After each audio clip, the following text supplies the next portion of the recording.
دوستو، جاپان نے اپنی توسیع پسندانہ عزائم اور جاپان اور امریکہ کے درمیان بڑھتی ہوئی کشیدگی سے متعلق کئی اہم وجوہات کی بنا پر 7 دسمبر 1941 کو پرل ہاربر پر حملہ کیا۔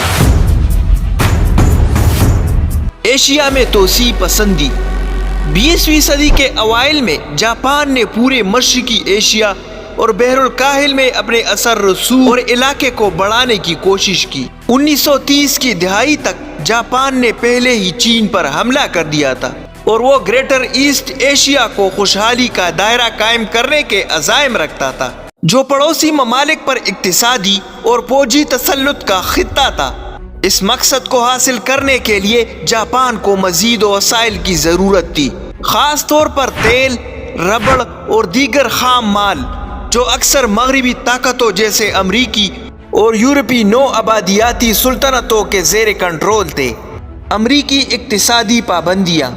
جیسے ہی جاپان نے اپنی سلطنت کو وسعت دی، خاص طور پر 1937 میں چین پر اس کے حملے اور بعد میں 1940 میں فرانسیسی انڈو چائنا پر اس کے قبضے کے ساتھ امریکہ نے جاپان پر اقتصادی پابندیاں عائد کر دی۔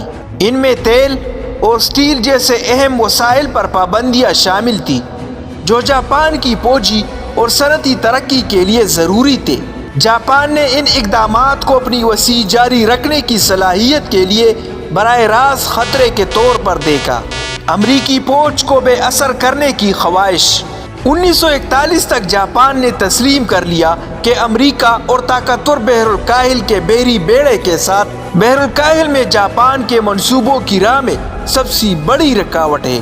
جاپان کا خیال تھا کہ پرل ہاربر پر امریکی بحر الکاہل کے بحری بیڑے کے خلاف فیصلہ کن حملہ بحر الکاہل میں امریکی بحری طاقت کو کمزور کر دے گا، جس سے جاپان کو امریکہ کی پوری مداخلت کے بغیر جنوبی مشرقی ایشیا اور بحر الکاہل کے علاقوں کو پتہ کرنے اور کنٹرول کرنے کی آزادی ملے گی۔ امریکی رد عمل کا غلط اندازہ۔ جاپانی رہنما، خاص طور پر فوج میں شامل افراد کا خیال تھا کہ اگر جاپان نے بحر الکاہل میں کلیدی وسائل پر کامیابی کے ساتھ کنٹرول حاصل کر لیا تو امریکہ بالآخر ایک امن تصفیہ پر بات چیت کرے گا۔ انہوں نے امریکہ کے عزم کو کم سمجھا اور سوچا کہ یہ حملہ امریکہ کے حوصلے پست کر دے گا اور اسے جنگ میں جانے سے روک دے گا۔ انہوں نے فرض کیا کہ امریکہ ایک طویل تنازعہ سے بچ جائے گا، خاص طور پر بحر الکاہل کے تھیٹر سے دوری کی پیش نظر۔ تصویراتی سرپرائز۔ جاپان نے امریکی بحر الکاہل کے بحری بیڑے کو پوری طور پر تباہ کرنے کے لیے پرل ہاربر پر اچانک حملے کا منصوبہ بنایا، جس میں طیارہ بردار بحری جہاز، جنگی جہاز اور ہوائی جہاز شامل ہے۔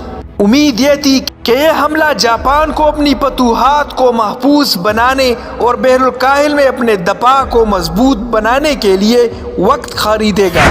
اس طرح اس سے سودے بازی کی پوزیشن مضبوط ہو گئی۔ پرل ہاربر پر حملے کا اثر الٹا ہوا۔ ریاستہائے متحدہ کو اپاہج کرنے کی بجائے اس نے امریکی عوام کو متحرک کیا اور اگلے دن 8 دسمبر 1941 کو براہ راست امریکہ نے جاپان کے خلاف اعلان جنگ کیا۔ اس فیصلے کا نتیجہ بالآخر دوسری جنگ عظیم میں جاپان کی شکست کی صورت میں نکلا، کیونکہ اس نے امریکہ کو جاپان کی طرف متوجہ کیا۔ جنگ جاپان کے خلاف بے مثال صنعتی اور فوجی طاقت لانا۔